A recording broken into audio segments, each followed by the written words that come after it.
Tengan ustedes muy buenas noches. Esta es otra entrega especial del Colegio Abierto de Filosofía, proyecto que desde 2012 trata de generar espacios de reflexión pública. En esta oportunidad, nuestra cita tiene que ver con la filosofía científica.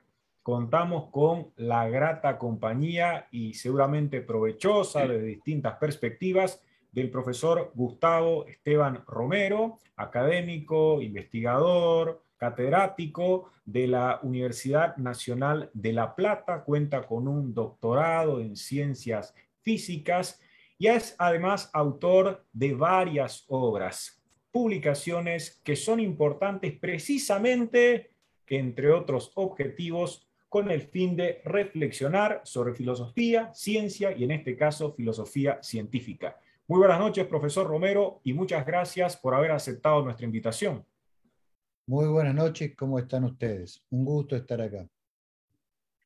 Lo que tenemos pensado para hoy es formular algunas preguntas, dialogar con el profesor Romero acerca de este gran tema de la filosofía científica, aunque por supuesto habrá sitio para otro tipo de consideraciones que atañen por un lado a la ciencia y por otro lado a la filosofía. Sin más que acotar, comencemos. En 1963, profesor Romero, Karl Popper lanza esta gran obra que es Conjeturas y Refutaciones. Y uno encuentra aquí un texto que es la transcripción de una conferencia de Popper del año 1958, el título Retorno a los presocráticos. Me gustaría que usted nos hablase sobre la importancia del nacimiento de la tradición crítica para la filosofía, para la ciencia y hasta para la filosofía científica, porque el mismo Popper dirá que ese sería un gran acontecimiento. No sé si usted está de acuerdo con darle tanta importancia a esa tradición de la discusión crítica desde el punto de vista de la filosofía científica. Sí, yo coincido con Popper en esa apreciación. Ese libro que usted menciona es muy bueno. Ahí Popper hace una vindicación del pensamiento de los filósofos presocráticos, en particular de los milesios y también de Parménides. Después Popper publicaría todo un libro dedicado a Parménides. Y creo que no se equivoca al pensar que el pensamiento crítico, en Occidente al menos, se origina en el Asia Menor, en las colonias griegas del Asia Menor, en particular en Mileto.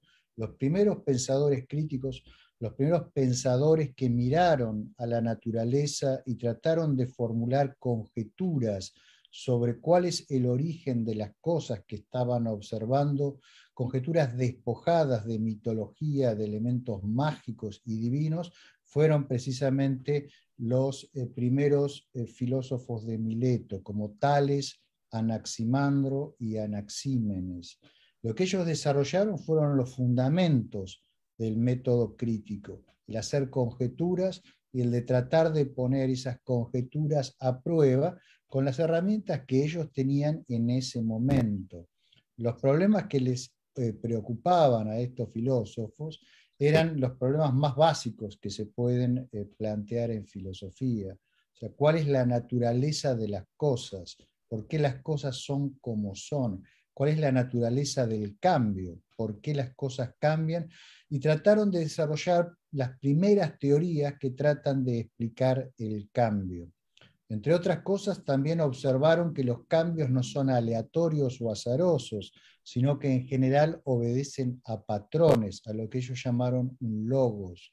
Y por lo tanto fueron los primeros en introducir la idea de una estructura legal en la naturaleza. La idea de que los cambios suceden de acuerdo a ciertos patrones que se repiten.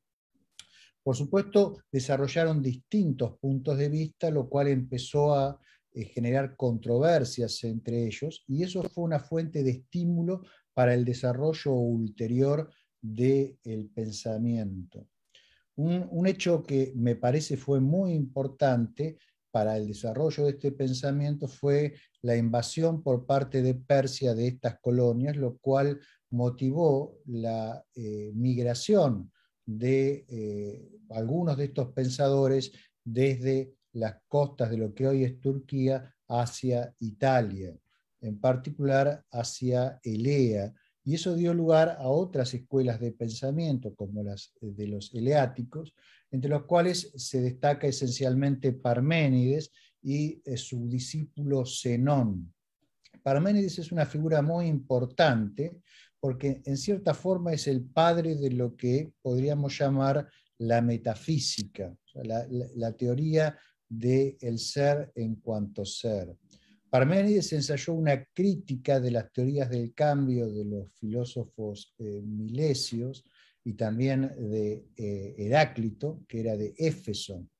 Y esa teoría tendría un enorme impacto en todo el pensamiento posterior, ya que Parménides pareció encontrar una especie de paradoja en la naturaleza del propio cambio, que a él lo llevó a negar el cambio. O sea, él le dio primacía al pensamiento sobre la observación. Y si para mantener la coherencia del pensamiento debía negar la experiencia, Parménides no dudó y negó esa experiencia. El razonamiento de Parménides es muy sencillo. Él razonó que lo que es y lo que no es, no es. Por lo tanto, lo que no es no puede ser causa de lo que es. Y de ahí él infirió que el cambio, que es el paso de algo que es de una forma a ser de otra, es imposible. Entonces él negó el cambio y sostuvo que el cambio en realidad no existe y lo que nosotros pensamos que es cambio en realidad es una ilusión, es un error, es un defecto de nuestro conocimiento. Eso obviamente es algo muy polémico. Su discípulo Zenón desarrolló una serie de argumentos para tratar de mostrar que el cambio conlleva absurdos, las famosas paradojas de Zenón, de las cuales hubo más de 20, pero solo unas pocas han sobrevivido hasta la actualidad, y todo eso generó a su vez un intento de refutación por toda la filosofía posterior a Parménides, y de esos intentos de refutación saldrían las primeras filosofías que tratan de proponer mecanismos para dar cuenta del cambio, como es, por ejemplo, el atomismo de Leucipo y Demócrito, y también las teorías del cambio de Anaxágoras y de los demás filósofos presocráticos tardíos.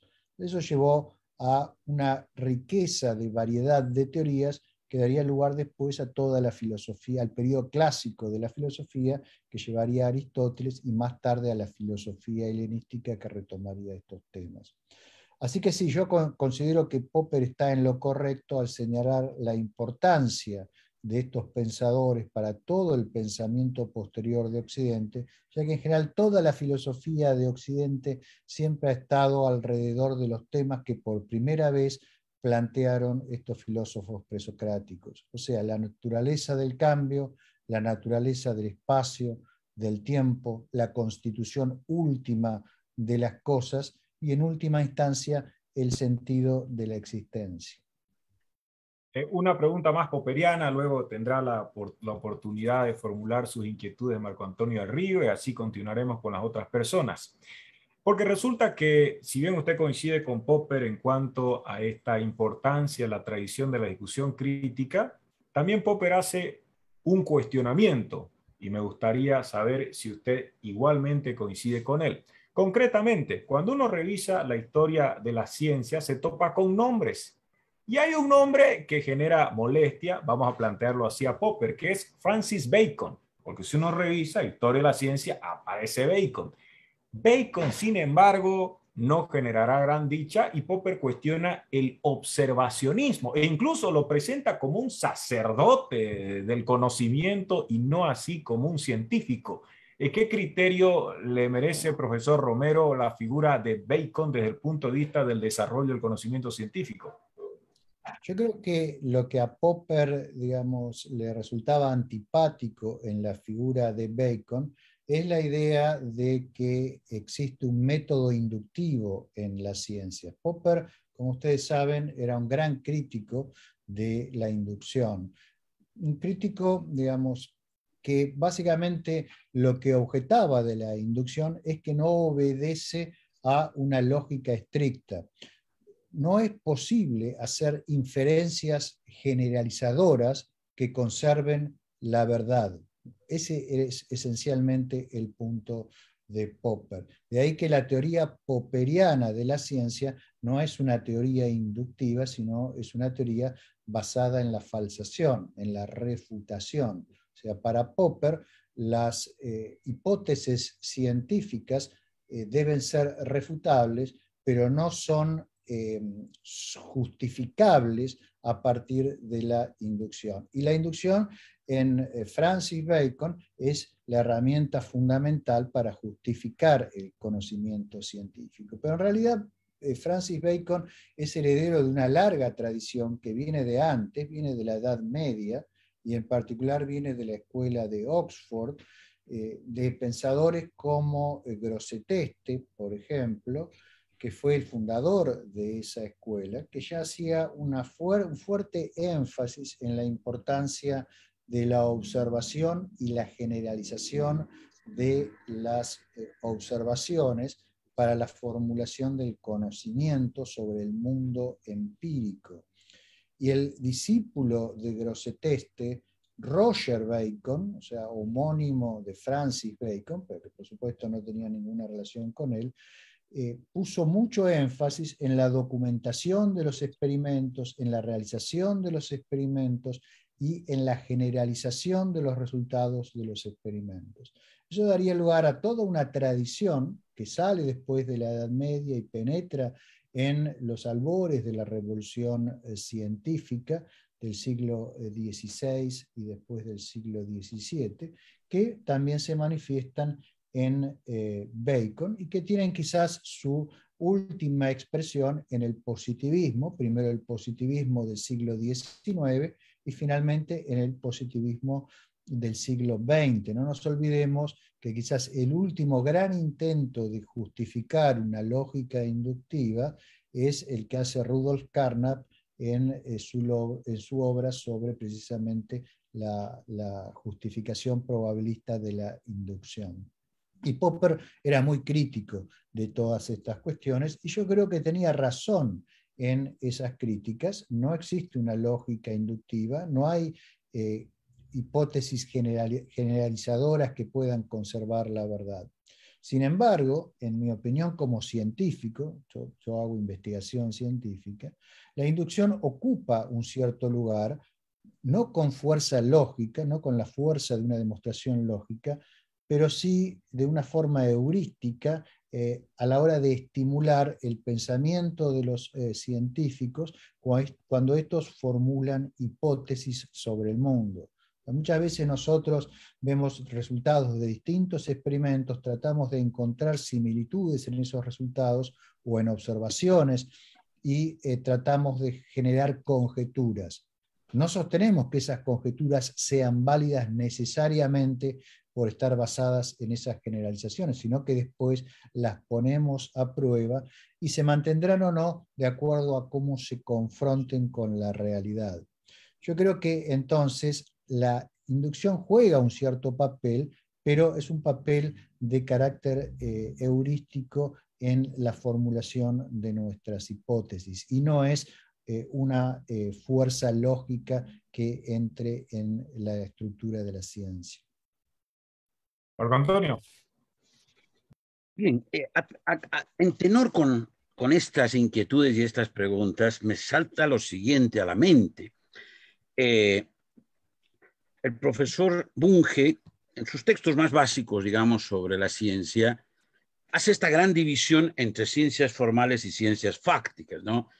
En las ciencias formales están la lógica y las matemáticas, y en las ciencias fácticas las ciencias que se refieren a tanto la realidad natural, la astronomía, la geología, como las ciencias sociales, digamos, ¿no? Sociología, economía, etc.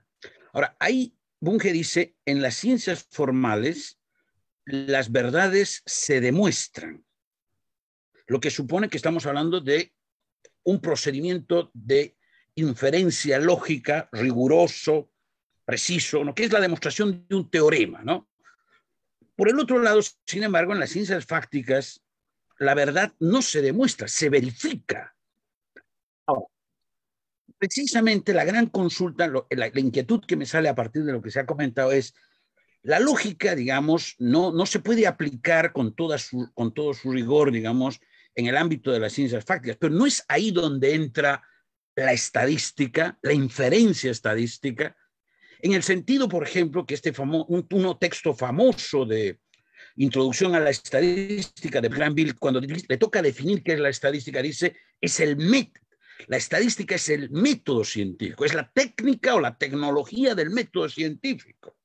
Entonces nos estaría ahí diciendo que en las ciencias fácticas, digamos, no vamos a aplicar la lógica en su expresión, digamos, básica, ¿no? Sino que tenemos que irnos por otra vía, que es la estadística. Y yo me pregunto, complementando esto, si Popper entendía de estadística, perdónenme mi ignorancia, pero me surge la consulta, porque obviamente cualquier pensador, por muy respetuoso, o sea, por muy impactante que sean sus ideas, asiente en una tradición de conocimiento en la que se ha afincado, ¿no? Y ahí me surge la pregunta, ¿no? O sea, ¿cuál era la fortaleza de Popper en relación a la estadística? Planteo, con esas preguntas me gustaría comenzar. Hay varias cosas y varios asuntos a tocar en todo lo que ha mencionado usted. Voy a tratar de ir parte por parte. Primero, en lo que hace a la diferenciación entre ciencias formales y ciencias fácticas que introduce Bunge, yo estoy de acuerdo con esa separación, aunque no coincido en todos los aspectos de lo que dice Mario Bunge al respecto. Las ciencias formales básicamente son son lenguajes formalizados con reglas autoconsistentes, y en esos tipos de lenguajes el criterio de verdad es diferente que el criterio de verdad que usamos en las ciencias fácticas que tratan de el mundo, que tratan de hechos. Las ciencias formales tienen un criterio de verdad que es el criterio de satisficibilidad. O sea, un enunciado en ciencias formales es verdadero si puede ser deducido de las premisas y los axiomas, las reglas de formulación de ese lenguaje formal. Mientras que en el caso de las ciencias fácticas, la verdad no es algo que, como usted bien señaló, se pueda demostrar.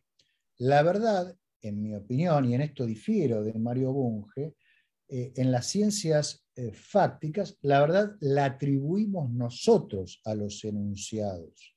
O sea, el enunciado en sí mismo no es verdadero ni falso. Si nosotros lo estudiamos al enunciado en base a la propia estructura del enunciado y los significados de las palabras que hay o los símbolos que hay en el enunciado, no vamos a poder establecer si es verdadero o falso. Nosotros le vamos a atribuir verdad o falsedad de acuerdo a una cierta evidencia, a un cuerpo de evidencia. Y el enunciado entonces va a ser verdadero o falso respecto de ese cuerpo de evidencia. Y ese cuerpo de evidencia es un conjunto de enunciados mucho más básico que obtenemos a través de la observación y la experimentación, esto es, a través de la ciencia.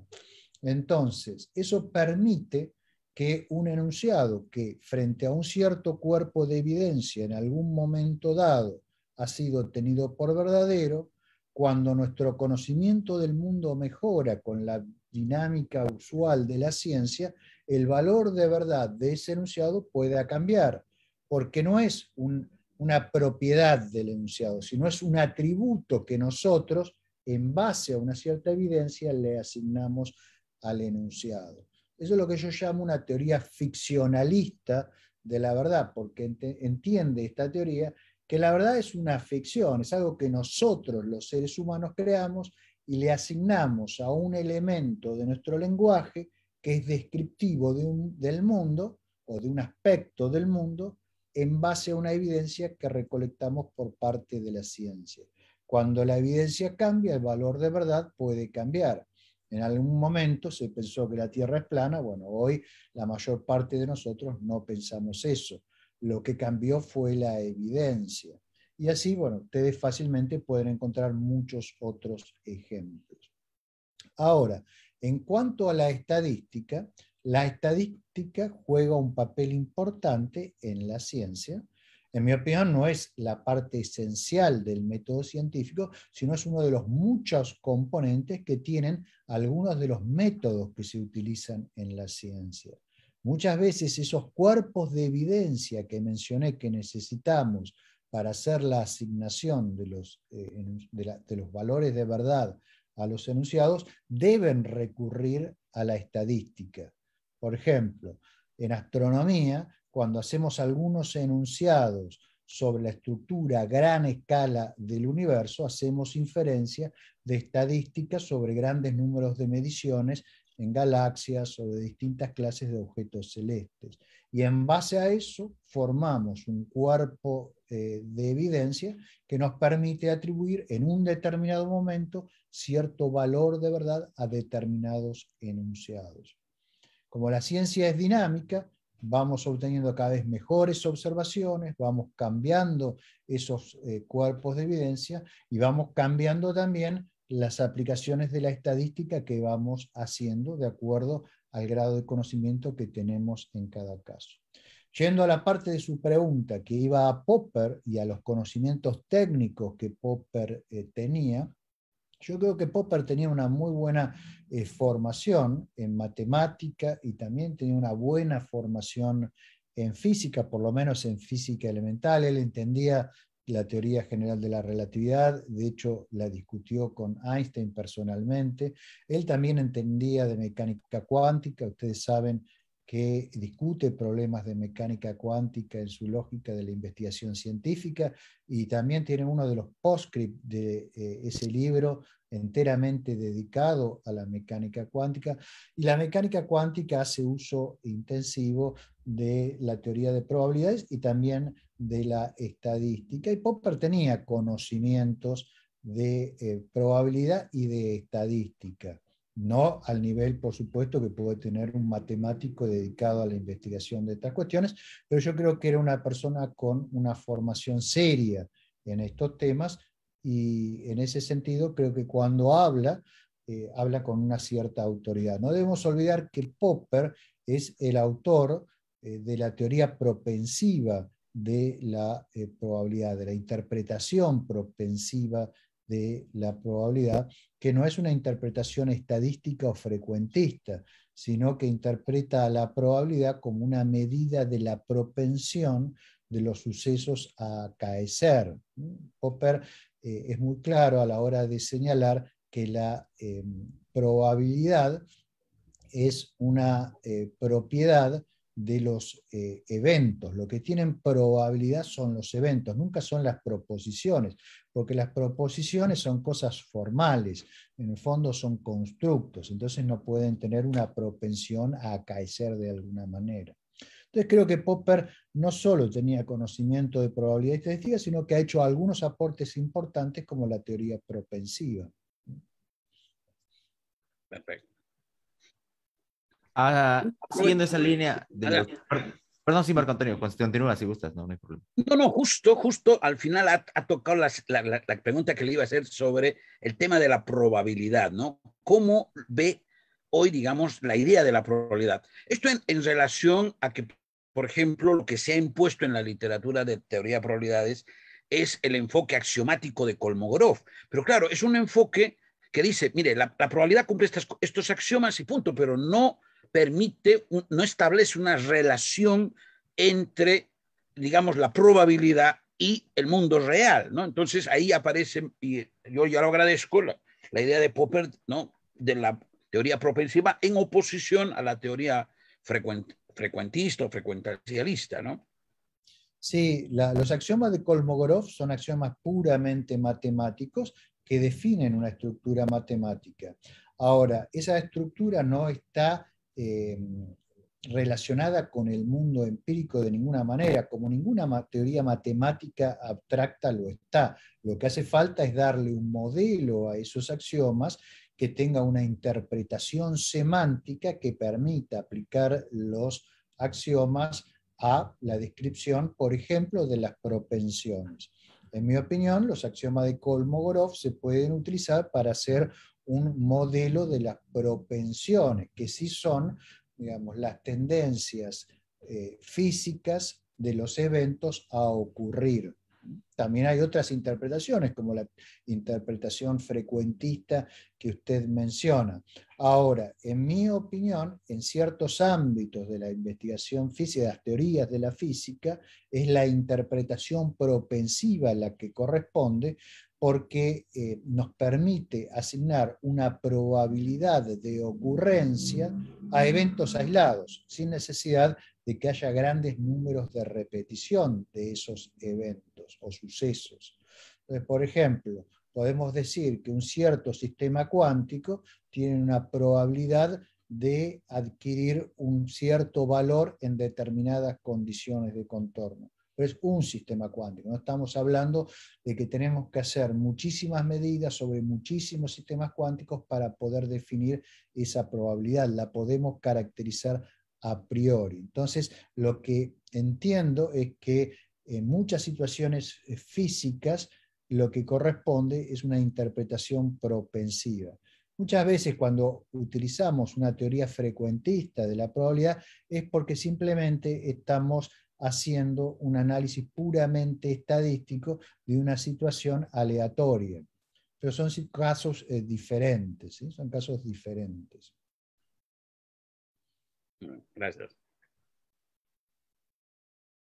Profesor, en este sentido de lo que usted manifestaba, en lo que comentaba hace rato a la pregunta de Marco Antonio, en esta verdad sostenida por evidencias y que van transformándose lógicamente con el tiempo y a medida que se va recuperando o obteniendo mayor conocimiento, ¿en qué momento usted podría identificar ese momento en que el camino científico con la relación con la filosofía científica se va apartando más de esta búsqueda? Porque si bien es cierto, se habla mucho de lo posmoderno, del relativismo y demás, hay como que varias tendencias, no solamente obviamente en las ciencias sociales, sino en la misma ciencia, a separarse de esta búsqueda de la verdad y es más, a realizar mayores interpretaciones de carácter subjetivo, hasta conveniente de esta realidad, en vez de apreciar, de acercarse al conocimiento a través de los métodos que clásicamente se utilizaban.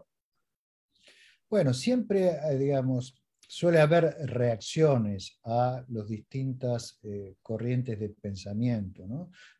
Lo que usted menciona es la crítica actual que suele haber en algunos ambientes a el concepto de verdad, me parece, ¿no? O sea, se ha puesto de moda sostener que no hay verdades, que todas las opiniones son equivalentes o que solo hay puntos de vista y cuestiones por el estilo. Yo creo que digamos, este tipo de reacciones son muy similares a las reacciones del romanticismo frente a la ilustración, ¿no? En general son reacciones a el tipo de movimiento que se inició con la revolución científica y con la ilustración. Y lo que se trata de atacar en general son las ideas básicas que hay detrás de esa ilustración. Entonces, ¿cuáles son esas ideas básicas? Yo creo que las ideas básicas sobre las cuales se montó la ilustración y la revolución científica son la idea de que cualquier pregunta que nosotros podamos formular claramente, en principio tiene una respuesta, y que la totalidad de las preguntas generan un conjunto de respuestas que en principio debería ser armonioso entre sí, o sea, deberían formar un todo coherente.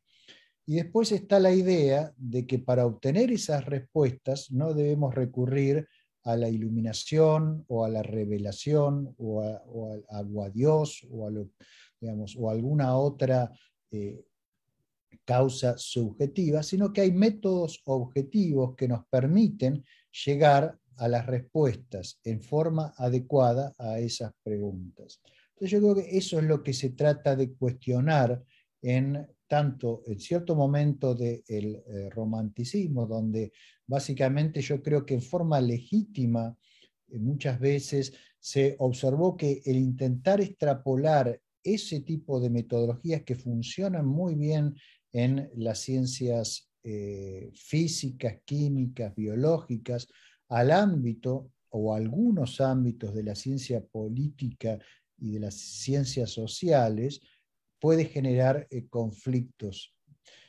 Bueno, eso mismo, quizás traspasado con todas las características de la época en que vivimos a los tiempos actuales, es un poco lo que reflejan algunos de esos movimientos postmodernistas que usted menciona. O sea, tienen un aspecto valioso, en mi opinión, que rescatan el valor a veces de la subjetividad en algunas cuestiones, pero muchas veces creo que pecan de un cierto infantilismo al pensar que cuestiones de física, cuestiones de química, cuestiones de biología, son cuestiones de mera opinión o cuestiones que se pueden llegar a evaluar subjetivamente o cuestiones en las cuales, digamos, da lo mismo una cosa que otra. El famoso, digamos, anarquismo epistémico o epistemológico que fue promovido en los años 60 y 70 por Feyerabend y sus seguidores, ¿no? Que en algunos países como los nuestros todavía tienen, o por lo menos en Argentina, todavía tienen una cierta influencia, y en el caso de las facultades de ciencias sociales una influencia muy fuerte.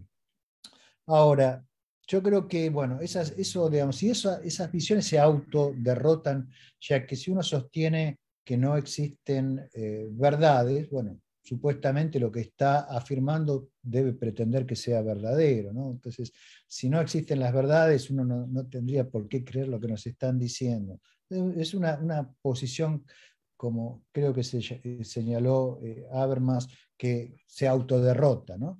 Y por otro lado, si adoptáramos esa actitud, bueno, no podríamos tener ningún control sobre el mundo que está a nuestro alrededor. O sea, organismos que no son capaces de evaluar lo que es diferenciar, digamos, lo que es verdadero de lo que es falso, al menos en una forma muy rudimentaria de su entorno, difícilmente puedan sobrevivir. O sea, si yo no puedo determinar si el enunciado esto es veneno o no, es verdadero o falso, bueno, probablemente no tenga una vida media muy larga. De la misma manera, el dominio que hemos logrado de la naturaleza es un dominio que proviene del hecho de que muchas de nuestras teorías sobre la naturaleza son, aunque sea aproximadamente verdaderas.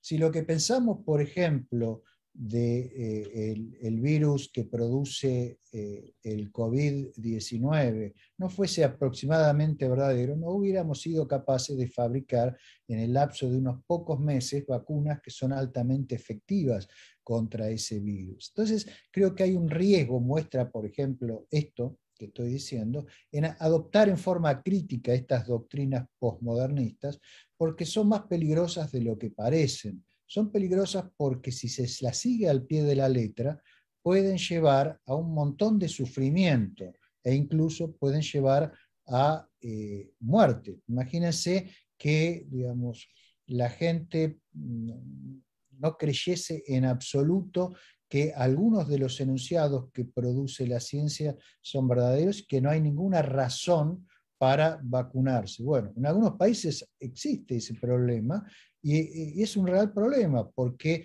lo que eso hace es que no se puedan controlar, por ejemplo, las epidemias. Y este tipo de ejemplos lo podríamos generalizar a muchas otras cuestiones que son cuestiones de vida o muerte. Entonces, este tipo de actitudes, en mi opinión, son sustentables solamente en ámbitos académicos de personas que son muy ociosas y probablemente no enfrentan problemas reales en la vida. Pero cuando uno tiene que enfrentar a cuestiones como mejorar la economía de un país, alimentar una población, combatir epidemias, remediar el cambio climático y muchas otras cuestiones por el estilo, resulta que el que nuestras representaciones del mundo, aunque sean aproximadamente verdaderas, es algo realmente muy valioso. Siguiendo esa línea, profesor, hace rato mencionaba usted el tema de cuando le preguntó Marco Antonio sobre las estadísticas y probabilidades, el asunto de las dimensiones.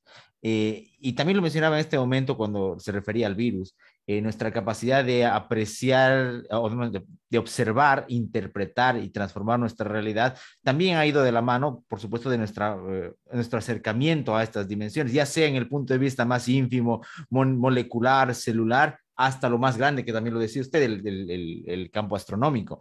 ¿A qué quería llegar con esto?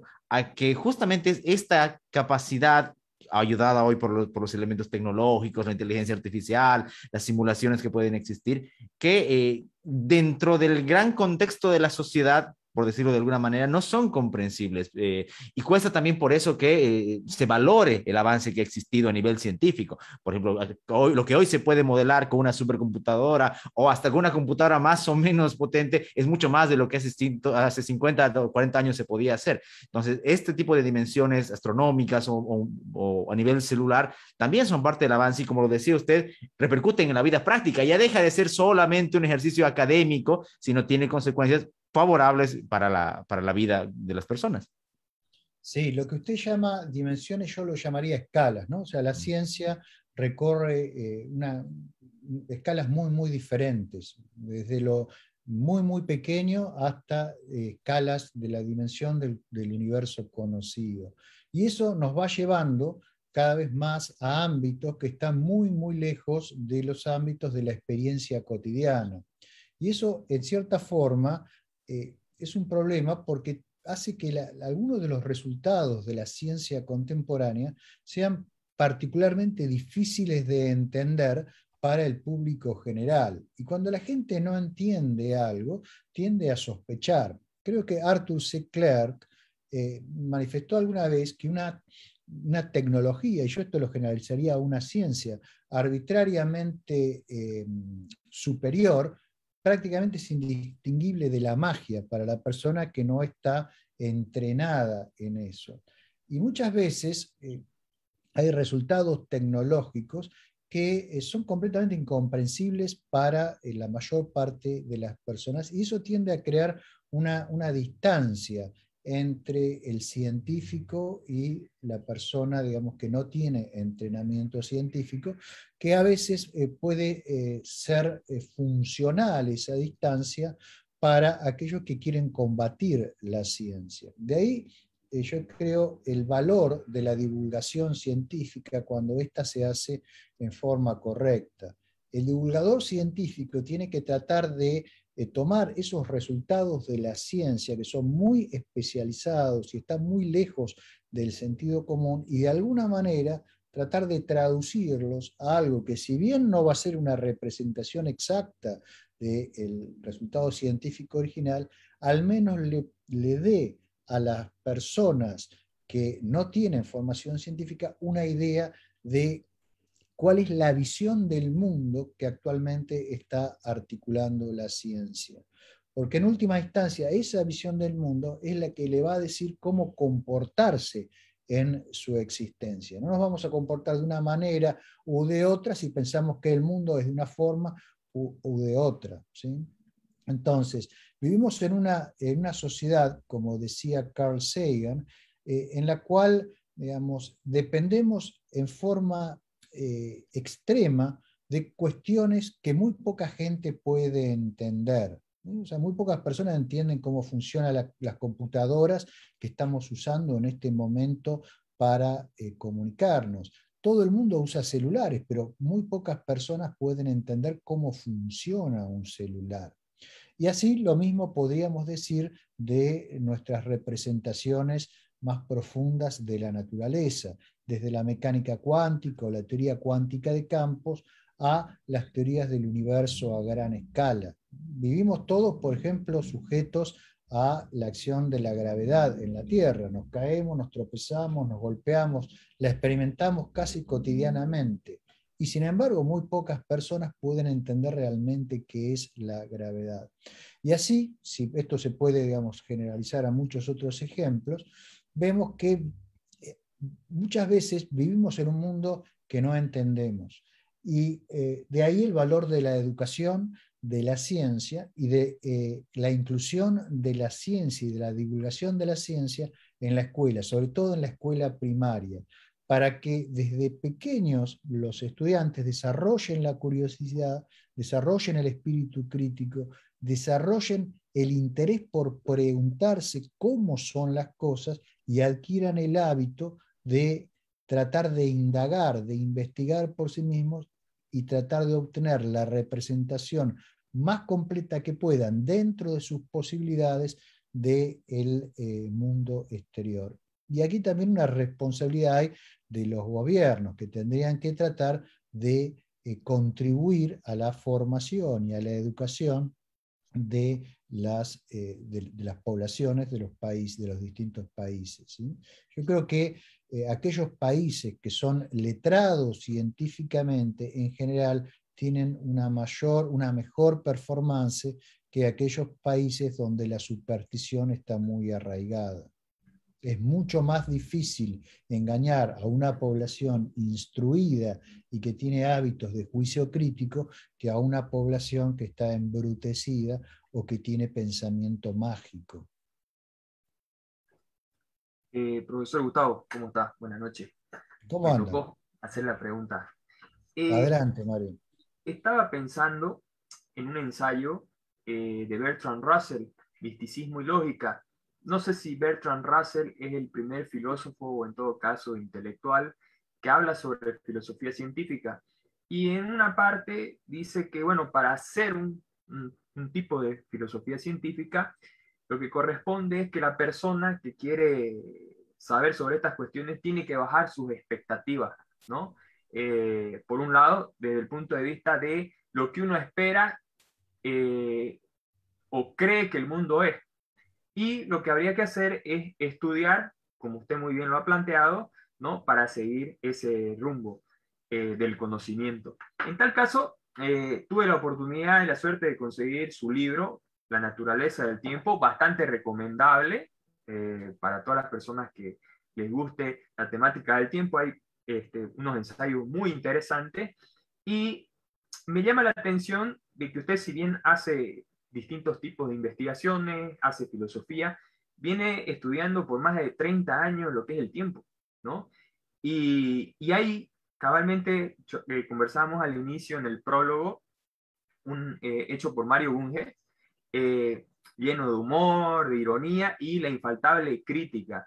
Y la crítica pasa un poco por el tema de su consideración del tiempo y que usted toma, digamos, como referencia a Parménides, ¿no? Lo que es, y lo que no es, no es. Entonces, usted plantea, a diferencia de Bunge, Bunge está en esta posición de que el presente es lo que cuenta, ¿no? Una especie de presentismo, mientras que usted nos plantea la idea de que el pasado, el presente y el futuro están ahí, ¿no? Por más que para la mayoría o para casi toda la población parece que el tiempo fluye, pero en realidad no es así. Quisiera un poco que usted pueda explicar esto y, bueno, contestar también a esos cuestionamientos que hace Bunge en su prólogo. Sí, la discusión ahí entre Bunge y Romero en el prólogo de ese libro y después en el interior de ese libro es un episodio más de una discusión que lleva 2500 años, que es la discusión entre Heráclito y Parménides, ¿no? Mario Bunge, como bien usted señala, era lo que hoy llamaríamos presentista. Él no usaba este vocabulario porque, digamos, Mario siempre fue un heterodoxo de la filosofía, ¿sí? Él nunca utilizó la forma típica de expresarse de los filósofos, sino que siempre habló más como un científico que se pone ahí a mirar un poco qué es lo que están haciendo estos y a poner un poco de orden, ¿no? Entonces, bueno, hemos tenido muchas discusiones al respecto. En mi opinión, esa idea del presentismo es incompatible con la física moderna. Esa es la razón principal por la cual, digamos, yo no soy presentista. Y quizás digamos, mi visión está influida por el hecho de que como científico yo soy un físico relativista, o sea, mi área de investigación está relacionada con la teoría de la relatividad, la gravitación, el espacio-tiempo. Y Mario, cuando era físico, cuando él hacía investigación en física, Mario fue físico nuclear. Él trabajó en física nuclear en la década del 40 y después empezó a dedicarse exclusivamente a la filosofía. Entonces, bueno, la visión que tenía del tiempo no estaba demasiado influida por la teoría general de la relatividad, que de hecho en la década del 40 aún no era una teoría ampliamente aceptada.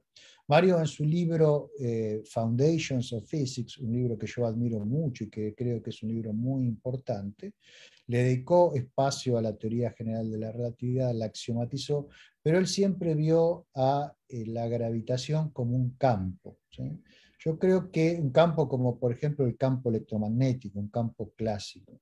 Yo creo que hay razones técnicas que no tiene sentido entrar ahora en discusión aquí, para pensar que esa idea es equivocada y que el espacio-tiempo en la física contemporánea debe ser concebido como una entidad, ¿sí? Como un objeto más que hay en el mundo, no un objeto que está quizás al mismo nivel que podemos estar nosotros o los electrones, las partículas, sino que tiene otras propiedades, es más básico, pero es un objeto en el sentido de que puede cambiar, puede interactuar con los otros objetos y a su vez los otros objetos pueden producir perturbaciones en el espacio-tiempo. Y eso últimamente, en los últimos años, gracias a los avances de la tecnología, ha podido ser establecido experimentalmente. Hay experimentos, quizás ustedes han oído hablar de los grandes detectores de ondas gravitacionales, LIGO y Virgo, que han detectado la fusión de agujeros negros en el universo distante.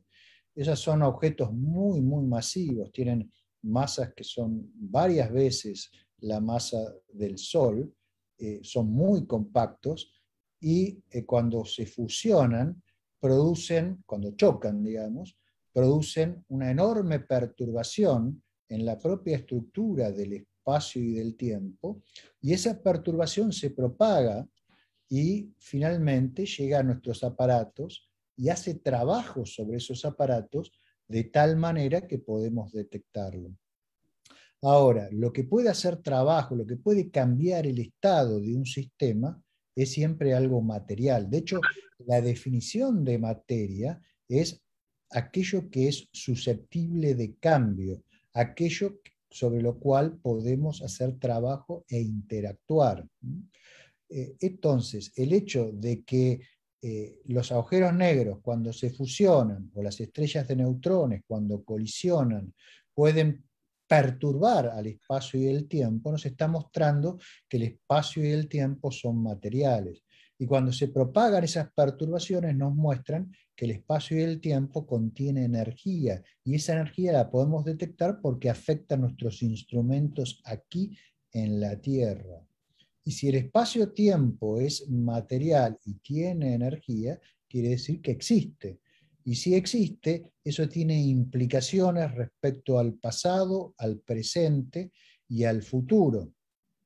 Y ese es el fundamento sobre el cual yo asiento mi posición de la realidad de esas instancias del espacio-tiempo, esa división entre pasado, presente y futuro, que además no es absoluta, sino que depende del sistema de referencia en el cual uno se ubique.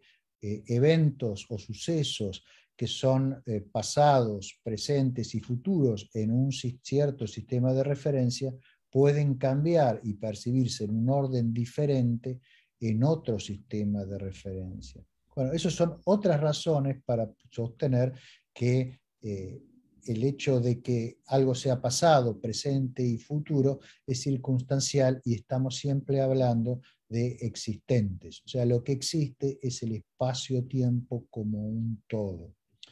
Y bueno, Mario Bunge no compartía estas ideas, aunque hacia el final de su vida él publicó un artículo, creo que si me acuerdo bien, en el año 2018, en la revista Foundations of Science, donde reconocía que la realidad del espacio-tiempo, aunque no llegó a vislumbrar o a entender que eso a su vez implicaba que pasado, presente y futuro son divisiones que no son absolutas. De hecho, yo al lado del artículo de él publiqué otro artículo, o sea, los dos aparecieron juntos, donde yo critico el artículo de él y hago algunos comentarios al respecto. Yo creo que si Mario hubiera vivido aún más de lo mucho que vio, hubiera tenido tiempo, en base a los últimos descubrimientos de la ciencia, de cambiar de opinión. Bueno, nunca lo sabremos porque infelizmente Mario falleció el año pasado. Pero bueno, estas son las diferencias que teníamos al respecto. Fue una discusión que fuimos manteniendo durante muchos años. Respecto a la teoría de la mecánica cuántica teníamos una coincidencia plena. De hecho, yo mismo desarrollé algunas de sus ideas con más detalle en publicaciones ulteriores respecto a la mecánica cuántica, pero en cuanto a la relatividad general y al espacio-tiempo teníamos estas diferencias que trato de comentarles a ustedes aquí esta noche. Perfecto, profesor. Bueno, mi segunda pregunta tiene que ver un poco con la primera y con algunos temas que se han tocado. Resulta que esta dificultad de las personas, de por ejemplo, no entender esto que usted nos está hablando, este concepto de un tejido espacio-tiempo, de que no existe el tiempo como tal que fluye, sino que está un todo, casi como si fuera una tela, ¿no es cierto? Creo que usted le dice como una especie de entidad emergente, ¿no es cierto?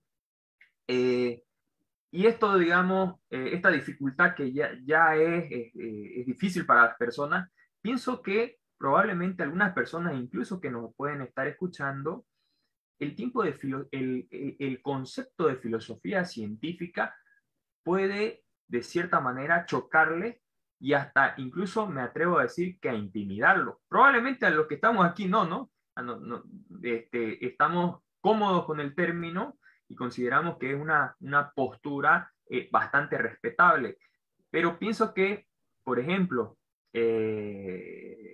cuando uno a veces le toca hablar con alguien de humanidades, uno se topa con, ay, este positivista, seguramente es un darwinista social, y se topa con esas ideas como si la ciencia fuera simplemente algo rígido, duro, y en todo caso que no hubiera ética. Sin embargo, me gustaría, estimado profesor, si usted puede ver desde el punto de la filosofía científica, ¿cómo podríamos abordar el tema de la ética? Bueno, hay varias cosas, ¿no? en lo que planteó, y tocó varios temas que yo creo que son muy importantes. El primero es cierto lo que usted dice, que muchas veces las personas cuando oyen la expresión filosofía científica, digamos, dicen, bueno, esto es positivismo, ¿sí? Entonces usan la palabra positivismo como una especie de acusación, ¿sí? Como una especie de crimen que uno comete que ya lo descalifica a uno y ya no es necesario mantener más discusiones. Probablemente ni siquiera saben qué es el positivismo, pero no, dejemos eso de lado. Lamentablemente es algo que se acostumbra mucho, por lo menos en ciertos ámbitos de las ciencias sociales. Lo primero que hay que decir es que la filosofía científica, lo que yo entiendo por filosofía científica, lo que Bertrand Russell entendía por filosofía científica, lo que Heinz Reichenbach entendía por filosofía científica, ustedes saben que Reichenbach tiene también un libro con el título The Rise of Scientific Philosophy, que digamos, él fue, creo, el primero en utilizar la expresión como título de un libro, aunque la expresión es utilizada antes por Russell, como usted mencionó, y aún antes En el siglo XIX ya la expresión se utilizaba, Boltzmann en algún momento la utiliza, y también Eugene Düring la utiliza hacia 1850. Pero bueno, el punto es que la filosofía científica, tal como yo la entiendo, está muy lejos de lo que es el positivismo. La filosofía científica es una filosofía que se asienta sobre la ciencia, se informa por la ciencia y por lo tanto necesariamente es una filosofía dinámica. ¿Por qué? Porque la ciencia misma es dinámica. Probablemente no hay ningún otro elemento en toda la cultura humana que sea más dinámico que la ciencia. La ciencia permanentemente está cambiando. Basta estar suscrito a una revista científica para ver la velocidad a la cual cambia la ciencia, las teorías científicas, los modelos que hacemos en ciencia sobre la base de nuestras teorías y las bases experimentales sobre las cuales se asienta todo eso. Todo eso está en permanente ebullición. Una filosofía que pretenda tener validez al estar informada adecuadamente por la ciencia, necesariamente también tiene que ser dinámica. Tiene que también proceder por conjeturas y tiene que estar abierta a la refutación. De hecho, las teorías de la filosofía científica no pretenden ser invulnerables, absolutas y llegar a verdades acabadas, sino que perfectamente son modificables si la experiencia nos muestra que deben ser modificadas. Es muy diferente esa actitud de la actitud de la filosofía tradicional de la época de Hegel, que entró en crisis hacia 1840, digamos, y que lentamente fue desapareciendo y reacción a la cual fue el positivismo que antes mencionábamos, que es algo distinto de la filosofía científica. La filosofía, digamos, tradicional del idealismo alemán y de Hegel y compañía, es una filosofía que trata de establecer principios absolutos sobre los cuales después se pueda formar o construir nuestro conocimiento del mundo, incluyendo el conocimiento científico. O sea, es fundacional, en cierto sentido, es a priori. Mientras que la filosofía científica no tiene esa pretensión, sino que es al revés, se para por arriba de la ciencia y se sostiene en la ciencia, ¿sí? Entonces hay una realimentación con la ciencia, y si la ciencia cambia, la filosofía científica debe cambiar. De hecho, la filosofía científica tiene distintas componentes, tiene distintas ramas, por decirlo así. Algunas son más bien formales, están relacionadas con los lenguajes y las representaciones que hacemos del mundo, con los criterios de verdad, con la teoría de la verdad, con la vaguedad, lo que podríamos llamar semántica filosófica. Después hay otra parte que es la ontología o la metafísica, lo que tradicionalmente se llama metafísica, y que lo que trata de hacer es articular una visión del mundo asentada en la visión que nos dan en cada área específica de investigación las ciencias particulares, pero tratando de obtener conclusiones generales que sean transversales a todas ellas.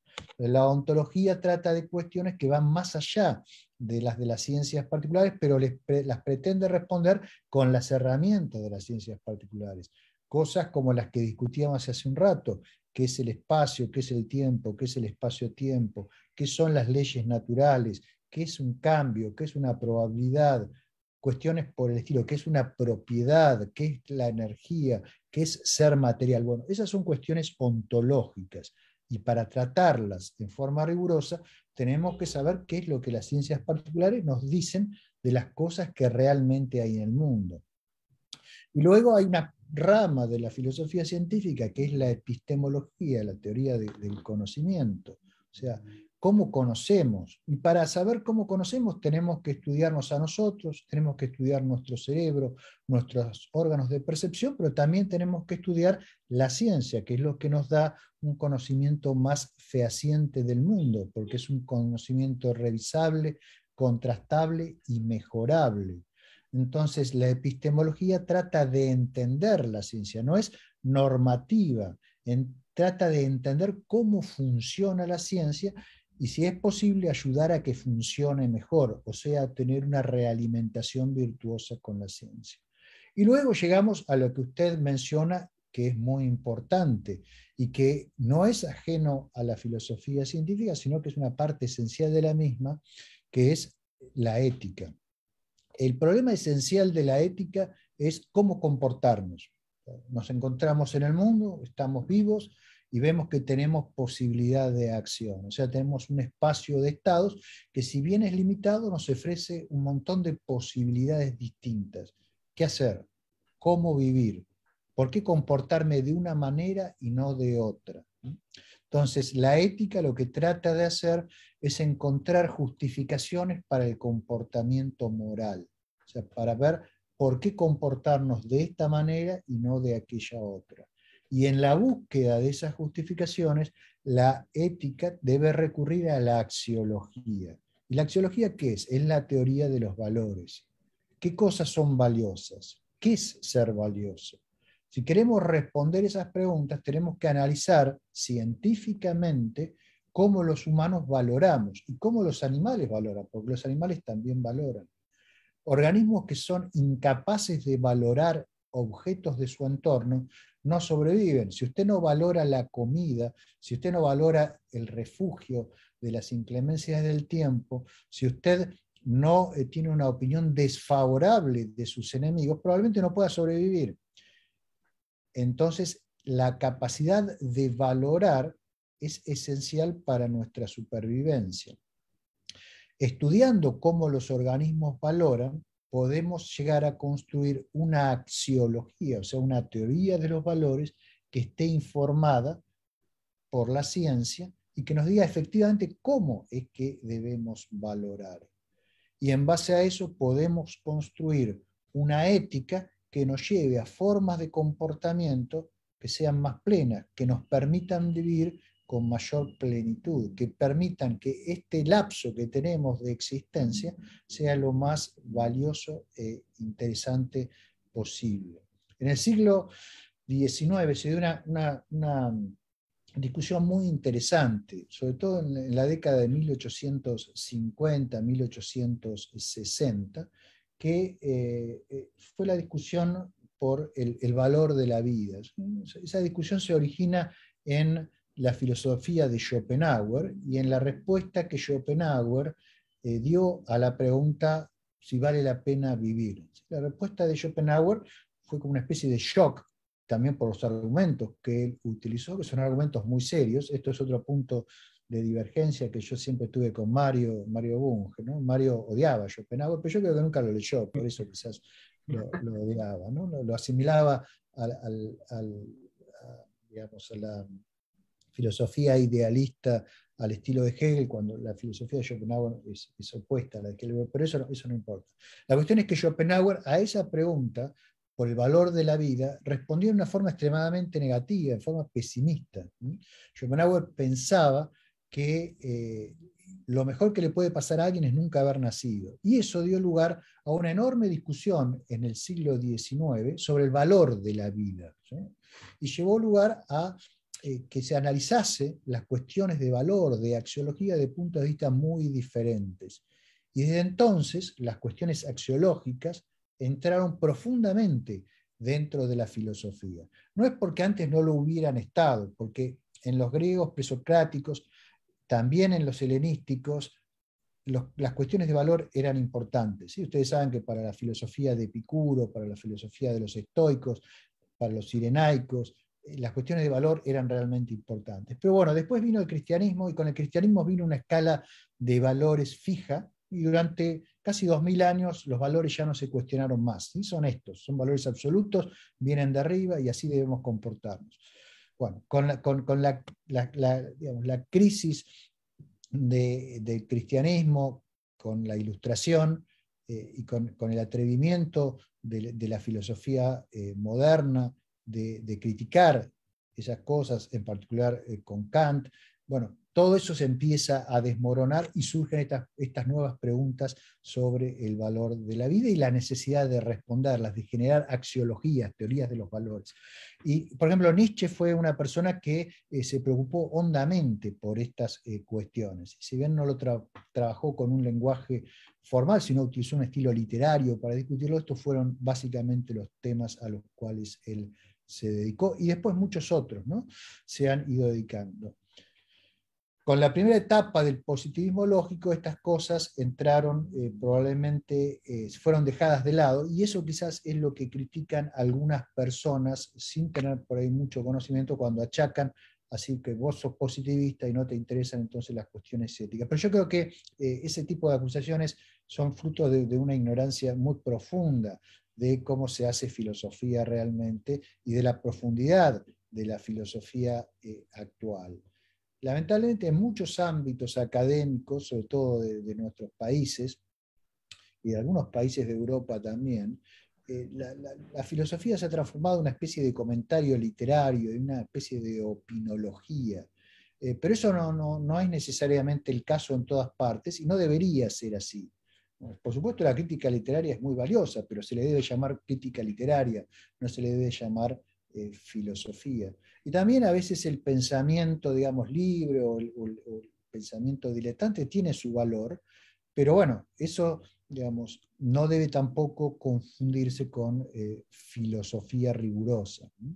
Entonces, creo que esas confusiones son las que a veces llevan a esos juicios apresurados que usted mencionaba, pero creo haber ilustrado que la realidad está muy lejos de eso y que la filosofía realmente trata de esos temas y tiene cosas muy, muy interesantes para decir al respecto de ética, de moral, de axiología y de cuestiones relacionadas.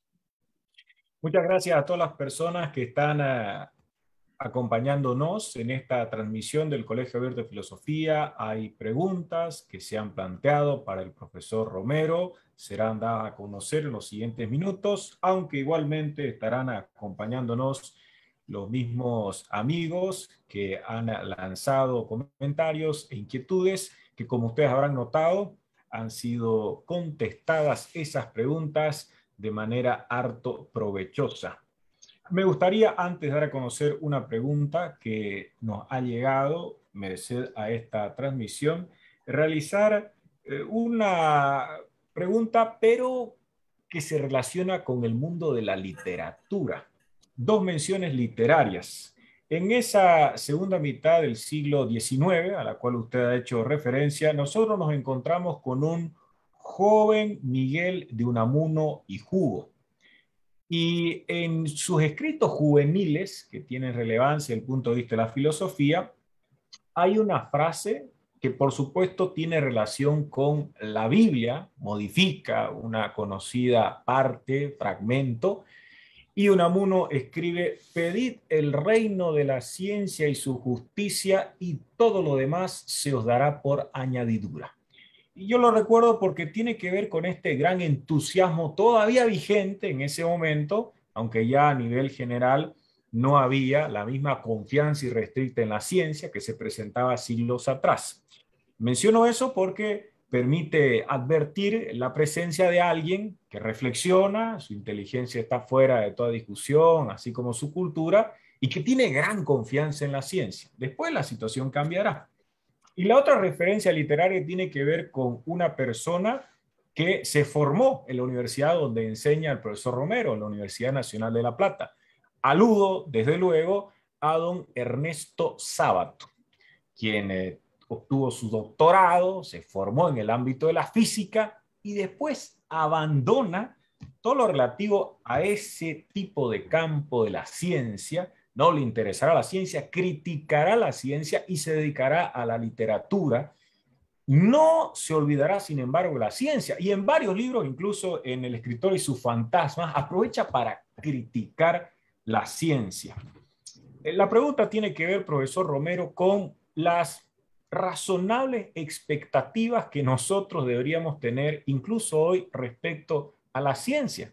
Porque sucede que si tenemos enormes expectativas como un joven Unamuno, a lo mejor la realidad será tan decepcionante que terminaríamos hasta militando en movimientos anticientíficos, cuando no asumiendo una postura muy crítica de Sábato, que llegó a ser doctor en física y que cuenta Mario Bunge en sus memorias Entre dos mundos, que ya cuando él conoció a Sábato no lo notaba ni de lejos muy entusiasta en cuanto al mundo de la ciencia. Luego ya se dedicaría simplemente a cuestiones literarias.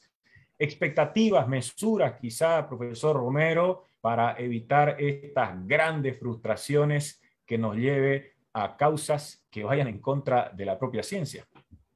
Sí, es muy interesante todo esto que usted está reflexionando y son dos ejemplos paradigmáticos, ¿no? El caso de Unamuno quizás es el más interesante porque por la enorme valía de Unamuno como escritor. Yo tengo un enorme aprecio por Unamuno, he leído toda su obra, he ido a Salamanca, he estado en la casa de Unamuno, he tenido la suerte de poder hojear libros de la biblioteca de Unamuno con anotaciones de su puño y letra. Y lo de Unamuno es extraordinario porque en realidad toda su trayectoria literaria, cultural, humana, es simplemente el reflejo de una batalla existencial que se da en Unamuno. Unamuno es una persona con una enorme sed de eternidad, una sed de vivir.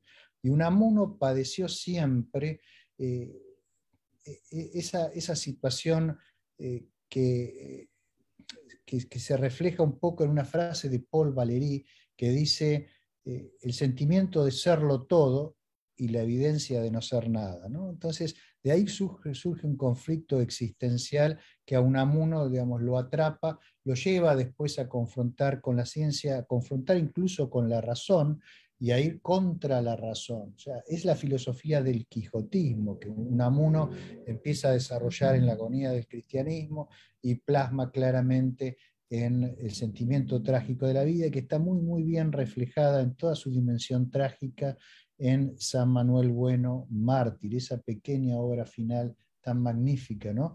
Con ese cura que no cree, pero sin embargo le lleva la creencia a los fieles del pueblo para, digamos, ahorrarles el horror de mirar a la existencia tal como es, una existencia trágica de la del cura, que en cierta forma es el propio Unamuno, ¿no?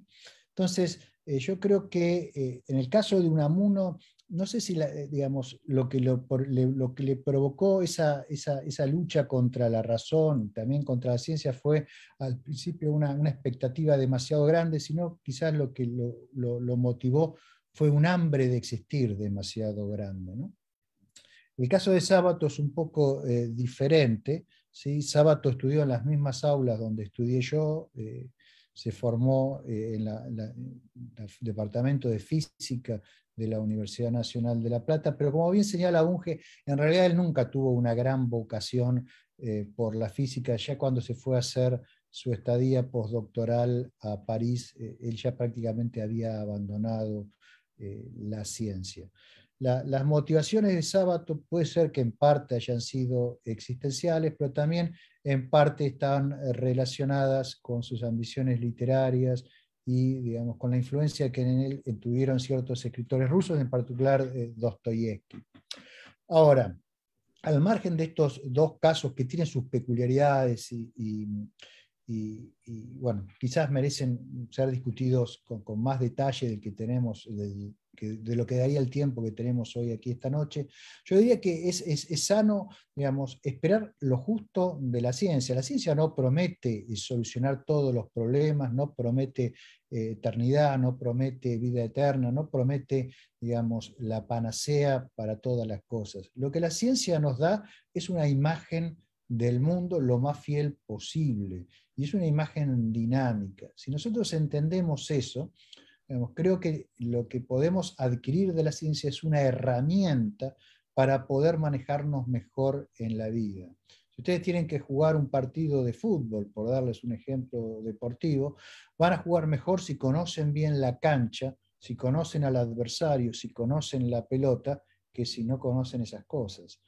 Con la ciencia y con la vida es más o menos lo mismo. La ciencia nos permite movernos mejor en nuestra existencia, nos da una oportunidad de existir más plenamente, pero los valores que vamos a utilizar para esa existencia los tenemos que generar nosotros. Los valores no están en las cosas, no son propiedades, son atributos, son cosas que nosotros proyectamos sobre el mundo para darle al mundo una interpretación que nos permita a nosotros gestionar nuestra existencia en él. Entonces, está en nosotros cómo es que nosotros generamos esos valores y en base a qué información los generamos. Vamos a generar mejores valores si estamos mejor informados, si conocemos más nuestro entorno y nos conocemos mejor a nosotros mismos, nuestras limitaciones, nuestros anhelos, qué cosas nos satisfacen y qué cosas nos afectan. Entonces yo creo que si entendemos eso, vamos a poder no solo convivir con la ciencia, sino vamos a poder utilizar la ciencia para poder vivir mejor. Creo que eso es lo que no entendieron ni Unamuno, ni mucho menos Sábato, ¿no? Pero Unamuno al menos es reivindicado por una excelente literatura, cosa que yo no me atrevería a decir de Sábato, ¿no? Como están imaginando, no soy un admirador de la literatura de Sábato. Marco Antonio.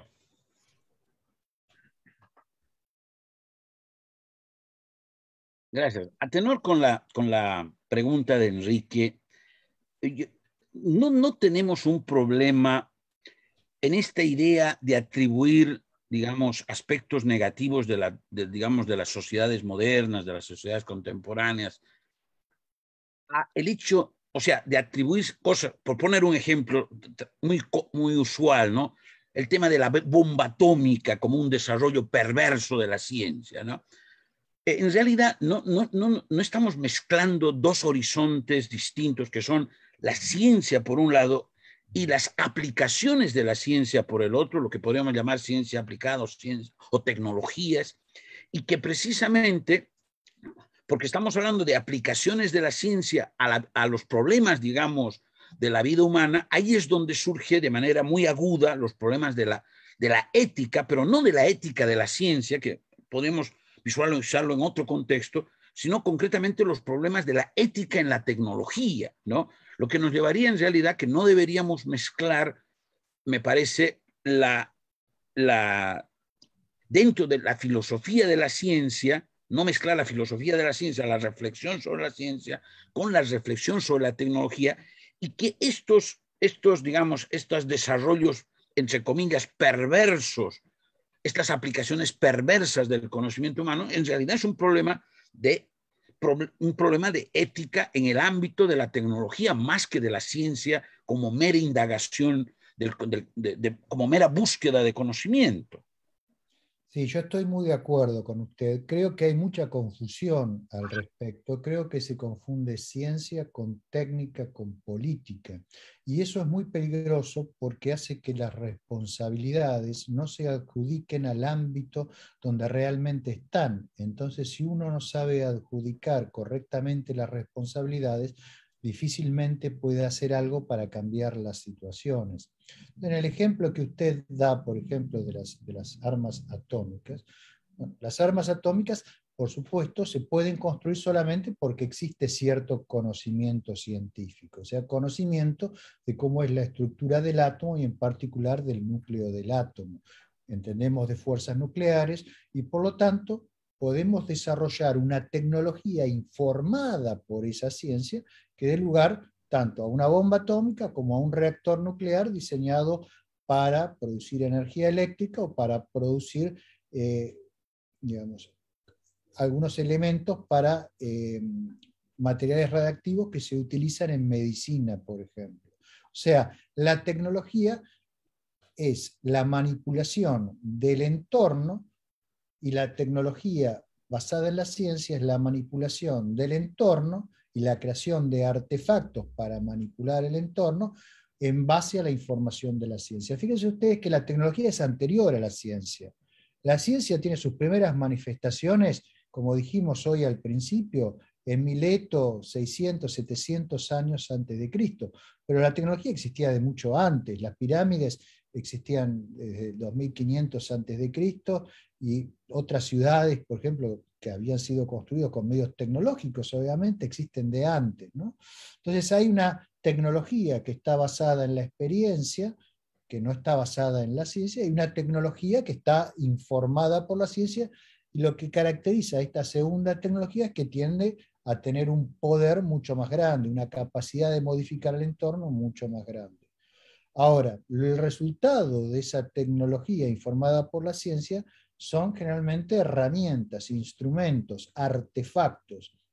Esos artefactos pueden ser utilizados de una manera u otra de acuerdo a la escala de valores de las personas que deciden hacer esa utilización. Los artefactos no se utilizan por sí mismos. Entonces, ¿dónde está la responsabilidad? ¿En la tecnología, en la ciencia o en la persona que decide utilizar una herramienta, un instrumento o un artefacto de determinada manera? En mi opinión, la responsabilidad solo puede estar en un agente que es capaz de formular voliciones, o sea, en un ser humano. Entonces, la responsabilidad de arrojar una bomba atómica, por decir algo, en Hiroshima y otra en Nagasaki, no es una responsabilidad de la tecnología, que decir eso es simplemente una forma de diluir donde están las responsabilidades. La responsabilidad la tienen individuos concretos de carne y hueso que tomaron esa decisión y que en ese caso particular esencialmente son Harry Truman y el cuerpo de asesores que tenía en ese momento. Y lo mismo se puede decir de cualquier otra implementación tecnológica. La bomba atómica no es un instrumento maligno o que pueda ser calificado éticamente de por sí. Puede ser utilizada para destruir un asteroide que viene en ruta de colisión a la Tierra y salvar a la humanidad. O sea, los que pueden recibir una calificación ética son las personas que toman las decisiones de utilizar esas herramientas. Si nosotros no tenemos en cuenta esas cuestiones, entonces vamos a tener muchas dificultades para modificar el estado de nuestras sociedades. Porque decir que la culpa la tiene la tecnología o la culpa la tiene la ciencia, es una forma de diluir la responsabilidad y no hacer absolutamente nada al respecto. Mientras que si nosotros tenemos conciencia de que los instrumentos no son ni buenos ni malos, sino los que pueden ser buenos y malos son determinadas acciones de individuos respecto a un cierto sistema de valoración, bueno, entonces vamos a estar en condiciones de tomar acciones respecto a esos individuos y también respecto a esos sistemas de valoración, si es que nos están llevando a conductas que son nocivas para el grueso de nosotros, ¿no? Entonces creo que este problema que usted ha señalado es realmente muy importante, merecería por supuesto que nos explayáramos mucho más, pero creo por lo menos haber señalado un par de puntos que al respecto son importantes. Continuando con esa línea, profesor, en el asunto de lo que se mencionaba de la política y de las decisiones que se toman a fin de guiar ciertos intereses colectivos, o llamarlos de alguna manera, llama mucho la atención cómo desde algunos grupos, y esto lo mencionaba en alguna entrevista ese sujeto, el Ayatollah Khomeini, se utiliza la técnica, se utiliza principalmente para este tipo de avances armamentísticos o de otro tipo, pero el conocimiento científico, la suerte de expansión y hasta libertad que puede existir para crear, para innovar, para investigar, suele ser muy restringida, o sea, como que se aprovecha la parte técnica, por llamarlo de alguna manera, pero en ambientes o en sociedades cerradas, mejor dicho, la investigación suele ser casi nula y eso lo demuestran ciertos, o podría ser demostrado con algunos países o regímenes que no solamente que no incentivan la investigación, sino que la tienen además bastante controlada de acuerdo a los intereses que tengan. Sí, o sea, el control de la investigación es algo bastante común en sociedades autoritarias. ¿Por qué? Porque tener una imagen relativamente completa de cómo funciona el mundo, de cómo pensamos que funciona el mundo, bueno, puede ser peligroso para la continuidad de algunos de esos regímenes que basan su estabilidad y su proyección política en precisamente el control de la información y en la manipulación de esa información. Entonces, bueno, es razonable o entendible que se opongan a la libertad de investigación. Ahora, por otro lado, esos mismos regímenes a su vez necesitan tecnología para poder realizar sus fines que está basada en la ciencia. Entonces, no es poco común que se dediquen al espionaje y a robar tecnologías. Fíjense ustedes que en general las sociedades abiertas, no hay casos de espionaje a nivel de Estado de cuestiones tecnológicas, son más bien las sociedades cerradas las que tienden a hacer espionaje tecnológico en las sociedades abiertas. Y eso yo creo que es una manifestación precisamente de lo que usted está comentando, ¿no es cierto? Que en esas sociedades la investigación libre está restringida y al no haber investigación libre, la ciencia no progresa. O sea, la ciencia necesita de libertad para poder crecer, porque es muy difícil, si no imposible, predecir de qué dirección van a aparecer los descubrimientos. Por eso yo pienso que a veces en la sociedad de los países del tercer mundo, como las nuestras, donde se trata de poner demasiado énfasis en la ciencia aplicada y se le resta importancia a la ciencia básica, se comete un error, porque la ciencia aplicada surge naturalmente de la ciencia básica. Fíjense ustedes, por ejemplo, yo dirijo un instituto de radioastronomía en la Argentina. ¿Sí? Es el instituto de radioastronomía más grande que hay en un país sudamericano. Ahora, ese instituto fue pensado para hacer la ciencia más básica que ustedes se puedan imaginar, o sea, para estudiar cosas que están, digamos, dentro de nuestra galaxia o incluso más allá de nuestra galaxia, ¿no? Ahora, la tecnología que fuimos desarrollando para los radiotelescopios, los ingenieros que fuimos capacitando para poder darnos acceso a la información, para contrastar las teorías científicas básicas que íbamos desarrollando, generaron toda una capacidad de aplicación tecnológica que rápidamente empezó a encontrar nuevos cauces sobre los cuales dirigirse. Y hoy, en el instituto que dirijo, se hace desarrollo de tecnología satelital, hacemos cámaras para prospección del océano, hacemos radares para prospección del terreno, podemos crear instrumentos que miden cómo avanzan plagas desde el espacio. También generamos otro tipo de tecnologías asociadas al sector médico, hacemos tecnología también para combatir la pandemia de COVID, o sea, se ha generado una capacidad de respuesta tecnológica que antes no existía en el país.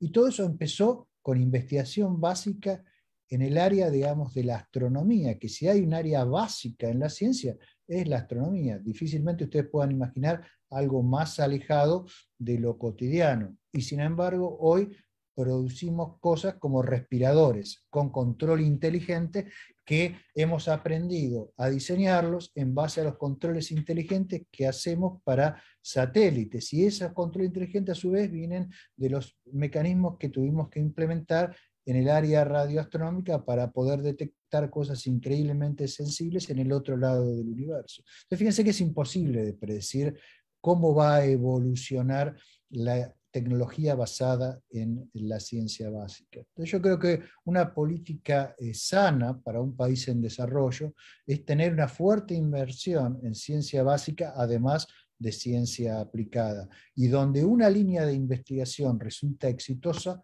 apoyarla. Es como una pequeña plantita, que donde uno ve que empieza a crecer, bueno, hay que regarla, porque el día de mañana puede dar un árbol con frutos que pueden ser de mucha valía. Bueno, aquí cabalmente, volviendo al tema del libro, La naturaleza del tiempo, me pareció bastante interesante la crítica un poco que usted hace, por ejemplo, al irracionalismo. Y evidentemente nombra a un autor como en este caso, como Nietzsche, ¿no? Y usted mismo comenta que en su juventud leyó bastante y bueno, parece que también gozó seguramente con algunas obras porque evidentemente escribe muy bien. Y me parece interesante porque también alguien que critica eso en su libro En defensa de la ilustración es Steven Pinker. Critica también las ideas de Friedrich Nietzsche. Yo, por ejemplo, a Bunge también lo he escuchado criticando, pero sobre todo a Hegel, ¿no? No gozaba mucho de sus ideas. Entonces, ¿qué se puede hacer ahora frente a toda esta, si se quiere, impostura, ¿no es cierto?, intelectual, y que lastimosamente, por lo menos en algunos gobiernos de Latinoamérica, vemos que alimenta ciertas ideas de ciertos gobiernos que quizás no están muy alineados a una postura, si se quiere, democrática, ¿no?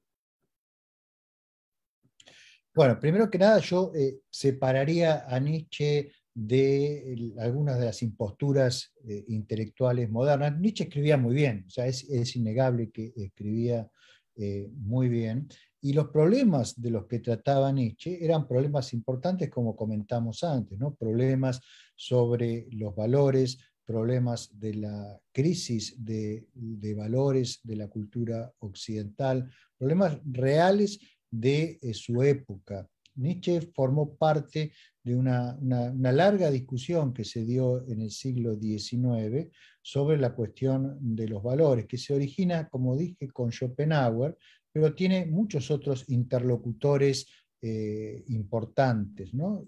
Algunos ya olvidados, lamentablemente, y otros, digamos, que están empezando a ser rescatados, como Dühring o como Philipp Mailander, o como Hartmann, y bueno, muchos más, ¿no? Ahora, y además encima Nietzsche escribía bien. El problema es que Nietzsche escribía en forma fragmentaria. Él tenía, digamos, problemas de salud muy serios, tenía jaquecas que eran terribles, y eso le impedía escribir, digamos, en forma de tratado o en forma continua. Entonces, lo que hacía era escribir pequeños aforismos, pequeños textos, ¿no? Y después armaba los libros juntando varios de esos textos.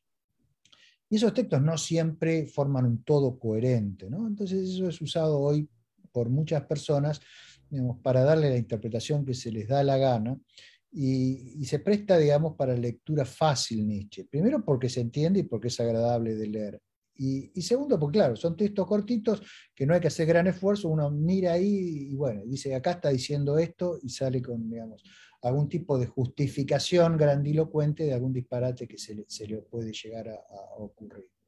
Ahora, Nietzsche era un pensador serio, era una persona con una formación rigurosa en filología. Él, ustedes saben, fue catedrático en la Universidad de Basilea a los 24 años, o sea, era una persona que tenía una formación importante. Las imposturas actuales que usted menciona, como por ejemplo las que critica Sokal en su famoso libro Las imposturas intelectuales, y que lamentablemente, digamos, son muchas cosas que aún hoy se enseñan y se discuten en las facultades de ciencias sociales, digamos, de nuestro ámbito, y también a veces del ámbito anglosajón. Digamos, yo creo que están denotando una especie de crisis cultural que hay en Occidente en este momento, que afecta a una parte, digamos, de la intelectualidad, y eso es una crisis que ha empezado a germinar a partir de eventos como Mayo del 68 francés, la crisis en Estados Unidos debido a la guerra de Vietnam, después la crisis de petróleo de los años 70, que todo eso en general empezó a producir un escepticismo en la juventud respecto al estado del mundo moderno, y eso, cuando se desencauzó, empezó también a su vez, en mi opinión, ¿no? Yo estoy dando simplemente mi visión de estas cosas, en una especie de crítica generalizada del modernismo y, como dijimos antes, de los valores de la ilustración. Y eso ha ido degenerando al punto que actualmente muchas personas que trabajan en estas cosas o escriben en estas cosas,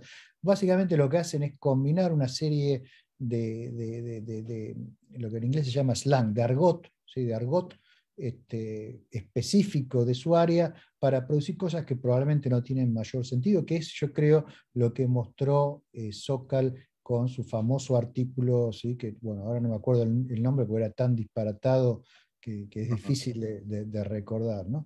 Que bueno, lo publicó en la revista Social Text. Fue un artículo construido para no tener absolutamente ningún sentido, pero combinando palabras así, digamos, que se utilizan en la jerga, y el artículo no solo fue aceptado, sino que fue alabado por otras personas que trabajaban en el campo.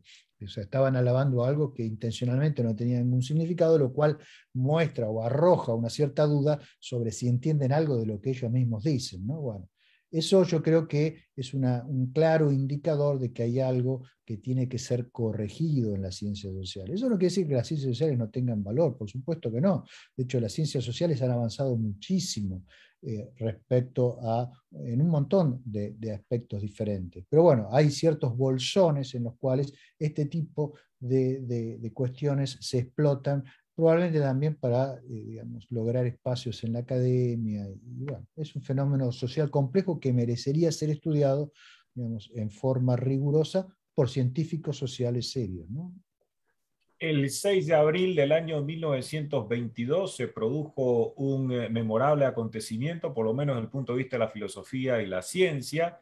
Ese día, por la noche, en París, Albert Einstein dio una conferencia y en el público estaba Henri Bergson. Bergson había reflexionado acerca del tiempo, pidió la palabra, planteó una crítica y luego Einstein despachó su observación diciendo: el tiempo de los filósofos no existe.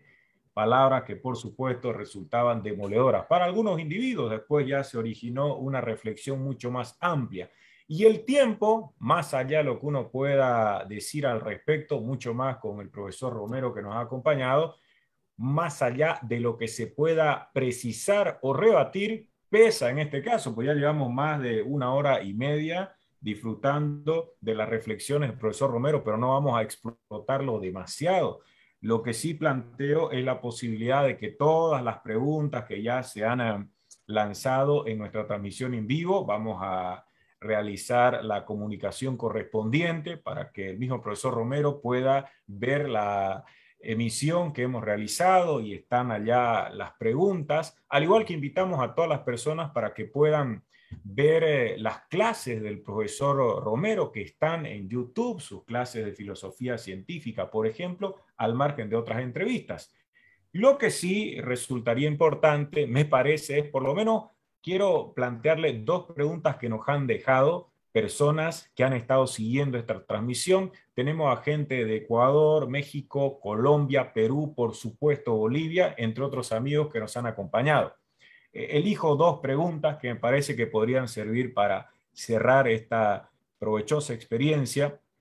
Primero, algo que interesará sin lugar a dudas a nuestro invitado, Daniel Rivera Mora, pregunta: ¿considera que hay cabida para la metafísica en una filosofía científica? Y la otra pregunta, para que usted la tome en cuenta, es de Cristian Orellana. Bajo su punto de vista, ¿qué sería una pseudociencia o una postura pseudocientífica?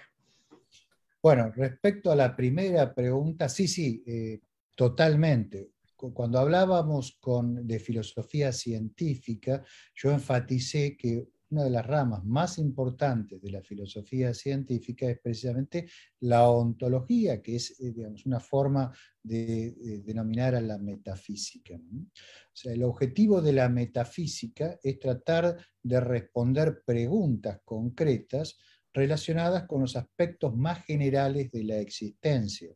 Preguntas como, por ejemplo, ¿qué es una cosa? ¿Qué es una propiedad? ¿Qué es un cambio? Di varios ejemplos antes de preguntas metafísicas. Ahora, la filosofía científica trata de responder a esas preguntas informándose por lo que nos dicen las ciencias particulares. O sea, observamos qué entidades son consideradas como cosas, por ejemplo, por la biología, por la física, por la química, por la sociología.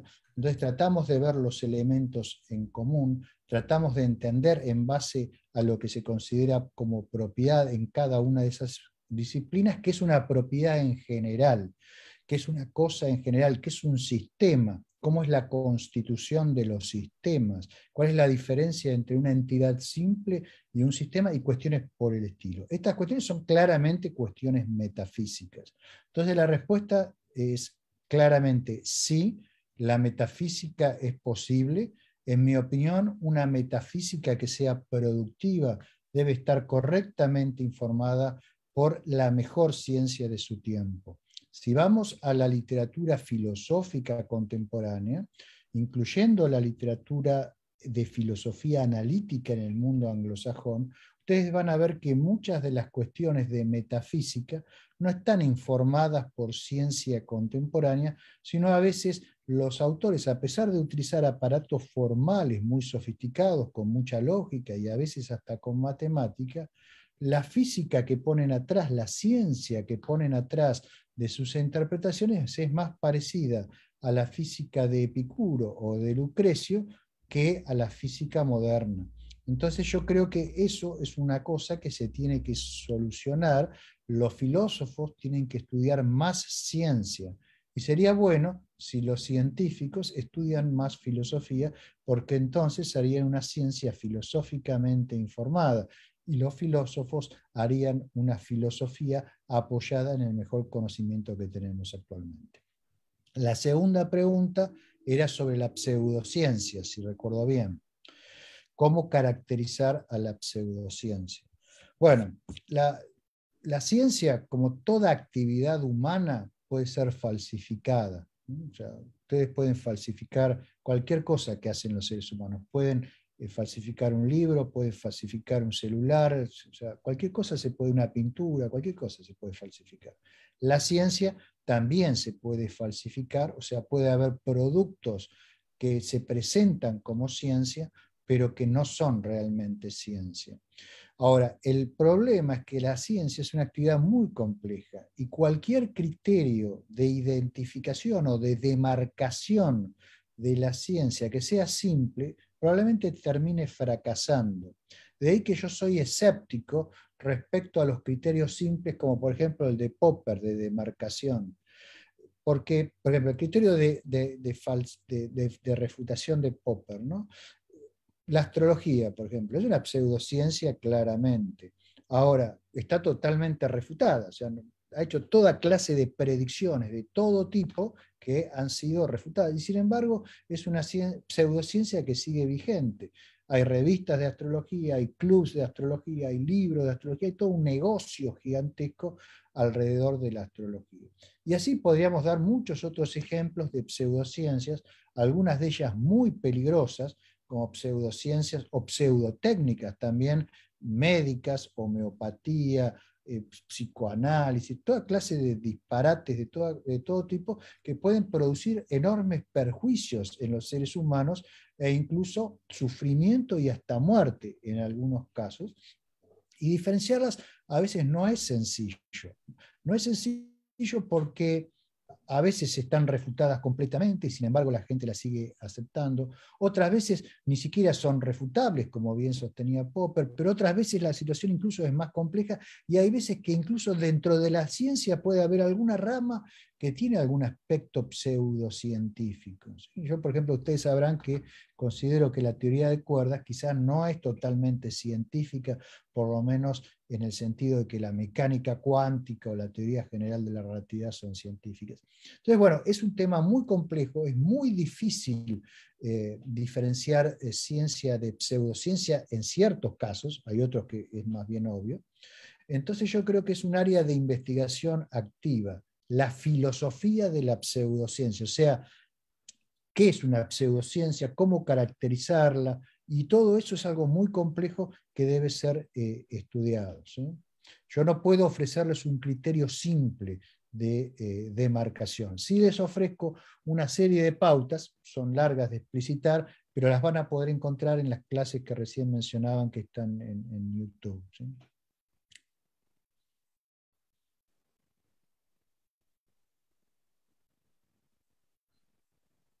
Nos quedamos sin sonido, me parece. Ahora sí. Agradecerle, profesor, por habernos acompañado en esta noche, agradecer a nuestros compañeros, a Mario, Enrique, a Marco Antonio, y por supuesto a todas las personas que nos han seguido, que han dejado sus likes, que han preguntado, que han comentado y que están siempre viendo nuestras conversaciones en el Colegio Abierto de Filosofía. ¿Algunas palabras finales, tal vez, profesor? Bueno, sí, yo quisiera agradecerles a ustedes la invitación. me he llevado una grata sorpresa porque realmente han hecho preguntas muy, muy interesantes. La he pasado muy bien. Estaba muy cansado porque hoy fue un día largo para mí. Acá arrancamos a las 10 de la noche y sin embargo se me pasó muy rápido y fue un momento muy agradable. Ha sido un gusto estar con ustedes. Así que lo único que quiero hacer es agradecerles la invitación. Muchas gracias a usted nuevamente. Un saludo para todas las personas que nos han visto y para todos nuestros compañeros. Que tengan un muy buen descanso.